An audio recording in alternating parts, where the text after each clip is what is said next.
Teolohiya and DIYOS. Ang buo, malinaw, at malalim na pagpapaliwanag. Ano ang TUNAY na kahulugan nito? Ang teolohiya ng Diyos ay ang sistematiko, malalim, at tumpak na pag-aaral tungkol sa DIYOS-MISMO. Kung SINO, siya, ano ang kanyang kalikasan, katangian, pagiging Diyos, at mga ginagawa niya. Ito ang pinakamahalagang paksa sa buong teolohiya. Dahil ang layunin ng lahat ng ating pag-aaral ay kilalanin ng Diyos ng totoo at hindi mali. Gaya ng sinabi ni Jesus, ito ang buhay na walang hanggan, na ikaw ay makilala nila, ang tanging tunay na Diyos at si Hesukristo na iyong sinugo. Sa malalim na kahulugan, ito ay hindi basta pag-iisip tungkol sa Diyos base sa ating imahinasyon o kung ano ang gusto nating maging katulad niya, kundi paglalarawan sa Diyos batay sa paano niya ipinakilala ang kanyang sarili sa Biblia. Dalawang pangunahing bahagi ng teolohiya ng DIYOS.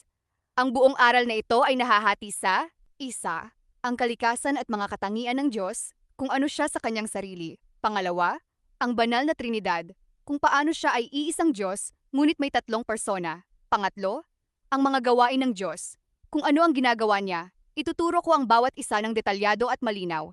Ang kalikasan at mga katangian ng DIYOS. Ito ang mga katangian na laging nasa Diyos. Hindi ito binabago, nawawala o nadadagdagan. Hinahati ito sa dalawa, ang mga katangiang hindi na ibabahagi at mga naibabahagi. MGA. Katangian na tanging sa DIYOS lang. Hindi na ibabahagi. Ito ang mga bagay na walang kahit anong tao o nilalang ang makakatulad sa kanya. Walang simula at walang wakas. Wala siya sa ilalim ng oras. Siya ay laging umiiral. Ako na siyang naririto. Hindi siya nagsimula at hindi rin siya magwawakas. Walang hanggan ang kapangyarihan. Kayang gawin ng Diyos ang lahat ng bagay na naaayon sa kanyang banal na kalooban at kalikasan. Walang bagay na sobrang hirap para sa kanya. Hindi siya nakadepende sa iba para mabuhay o kumilos. Alam ang lahat. Alam ng Diyos ang lahat. Ang nakaraan, kasalukuyan, at hinaharap. Ang nakikita at ang nasa puso at isip ng bawat isa. Walang lihim sa kanya. Nasa lahat ng lugar ng sabay. Hindi limitado ang Diyos sa espasyo. Nasa langit siya, nasa lupa, at kahit sa pinakamadilim na lugar.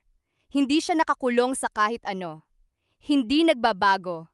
Ang kanyang pag-ibig, katotohanan, at layunin ay pareho kahit kailan. Hindi siya nagbabago ng isip gaya ng tao. Sapat sa kanyang sarili. Hindi kailangan ng Diyos ang tao, sanlibutan, o kahit ano paman para maging buo siya. Siya ay ganap na masaya at kumpleto sa kanyang sarili.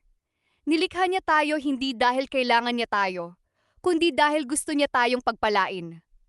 Mga katangian na naayon sa DIYOS, na ibabahagi. Ito ang mga katangian na mayroon din tayong bakas o larawan, pero sa Diyos ito ay ganap, walang hanggan, at perpekto. Banal na banal, siya ay ganap na hiwalay sa anumang uri ng kasalanan, kasamaan, at dumi. Walang kahit anong mali sa kanya, ito ang pinakamahalagang katangian ng Diyos. Matuwid at makatarungan, laging tama ang kanyang mga desisyon at gawa. Hindi siya kumikiling sa tao. Ang kanyang batas ay salamin ng kanyang sarili, at siya ay laging nagpaparangal sa kabutihan at nagpaparusa sa kasalanan. Dahil iyan ang kanyang kalikasan. Pag-ibig. Hindi lang may pag-ibig ang Diyos, kundi ang Diyos ay pag-ibig. Lahat ng ginagawa niya ay galing sa pag-ibig. Kahit ang pagpaparusa ay gawa rin ng pag-ibig at katarungan. Totoo at tapat. Siya ay hindi nagsisinungaling at hindi rin mabibigo ang kanyang mga pangako. Ang kanyang salita ay katotohanan, mahabagin at mapagpatawad. Dahil ganap siyang banal at ganap ding mapagmahal, naghahanda siya ng paraan upang ang mga makasalanan ay makalaya sa hatol at matanggap sa kanyang pamilya. Ang banal na Trinidad, ang pinakamalalim ngunit pinakamalinaw na aral. Ito ang puso ng kung sino ang Diyos sa Biblia. Marami ang nalilito dito, kaya ipapaliwanag ko ito ng napakalinaw. Ang simpleng kahulugan, mayroong isang DIYOS lamang. Ngunit sa iisang Diyos na ito ay mayroong tatlong persona na pantay-pantay, walang pagkakaiba sa kalikasan, at iisang layunin. Hindi ito tatlong Diyos, ito ay isang Diyos. Hindi rin ito iisang Diyos na nagpapalit-palit lang ng anyo. Magkakaibang persona sila na laging magkasama at magkakaugnay. Ang detalyadong paliwanag. Una, ang Diyos, AMA. Ang pinagmula ng lahat, ang nagbalangkas ng plano ng kaligtasan, ang ating Ama sa Langit. Pangalawa, ang Diyos Anak. Siya ang Diyos na nagkatawang tao. Nanatili siyang ganap na Diyos habang naging ganap na tao. Siya ang gumawa ng plano ng Ama sa pamamagitan ng kanyang buhay, kamatayan, at muling pagkabuhay. Pangatlo, ang Diyos Banal na Espiritu. Ang Diyos na naririto sa atin ngayon. Siya ang nagpapatupad ng kaligtasan sa ating puso, naninirahan sa mga mananampalataya, at nagbibigay ng kapangyarihan at buhay espiritual. Mahalagang katotohanan, pantay-pantay silang lahat. Ang Ama ay Diyos, ang Anak ay Diyos, ang Banal na Espiritu ay Diyos. Ngunit hindi sila tatlong Diyos, kundi iisa lang. Ang pagkakaisang ito ay hindi tao ang nag-isip. Ito ay paano talaga ang Diyos. Ang Diyos ay pag-ibig, at sa Trinidad ay laging may minamahal, nagmamahal, at pag-ibig na nag-uugnay sa kanila, bago pa man nilikha ang tao. Halimbawa para mas madaling intindihin, tulad ng tubig, maaaring maging yelo, tubig na likido, o usok hamog. Pare-pareho pa rin itong tubig, iba lang ang anyo. Ang pinakamagandang paliwanag ay ang mismong Biblia. ANGMGA, pangunahing gawain ng DIYOS. Batay sa kung sino siya, ito ang mga ginagawa niya.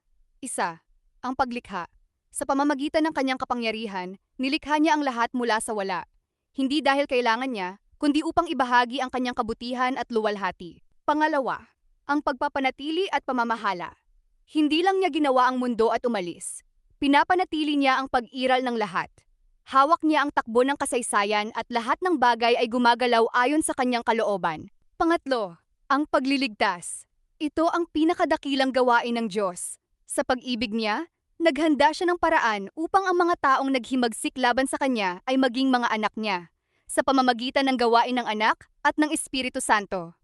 Maling pananaw tungkol sa Diyos na dapat iwasan. Para malinaw ang tunay na aral, alamin kung ano ang mali. Polytheismo. Maraming Diyos. Salungat, dahil malinaw na iisa lang ang Panginoon. Panteismo. Ang Diyos ay pareho sa mundo, ang mundo ay bahagi ng Diyos. Mali, dahil nilikha ng Diyos ang mundo, at siya ay higit pa at higit sa sanlibutan. Deismo. May Diyos na lumikha, pero hindi na nakikialam at wala sa mundo. MALI. Dahil laging naririto at kumikilos ang Diyos. Maling Trinidad. Iisang Diyos na nagpapalit-palit lang ng anyo. Hindi ito tugma sa Biblia kung saan nakikita natin sabay na naroroon ang Ama, Anak, at Espiritu. BUODNG Teolohiya and GDIYOS. Mayroong iisang tunay at buhay na Diyos. Siya ay walang hanggan, makapangyarihan, nakakaalam ng lahat, nasa lahat ng dako, banal, makatarungan, at pag-ibig. Sa iisang Diyos na ito ay may tatlong pantay-pantay na persona. Ama, Anak, at Banal na Espiritu, na sabay na lumikha, nagpapanatili, at nagliligtas sa atin. Malinaw ba ito sa iyo? Mayroon ka bang gustong itanong o hilingin na ipaliwanag ko pa ng mas malalim tungkol dito? Kapag handa ka na, pwede na tayong tumuloy sa susunod na paksa, Kosmolohiya.